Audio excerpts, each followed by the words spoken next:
देखिए question number 2 में एक आयत का क्षेत्रफल ज्ञात कीजिए जिसकी लंबाई 5.7 सेंटीमीटर और चौड़ाई 3 सेंटीमीटर है। तो हम लोग देखिए लिखा हुआ जो क्वेश्चन में लिखा हुआ ऐसे लिख देंगे, ऐसे लिख देंगे आयत की लंबाई बराबर, आयत की लंबाई कितना दिया हुआ है और चौड़ाई कितना दिया हो वो लिख लेंगे। ठीक है, इधर ऐसे होगा वही लिखाएगा आयत की लंबाई और आयत की चौड़ाई।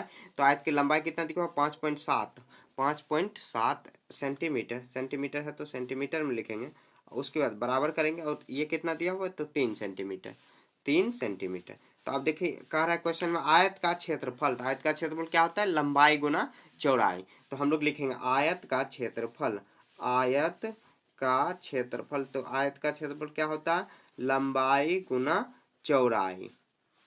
ठीक है, तो लंबाई देखिए कितना 5.7 सेंटीमीटर और गुना चौड़ाई कितना है 3 सेंटीमीटर। तो हम लोग इसको गुना कर लेंगे, तो बगल में ही गुना आपको भी कर लेना रफ में।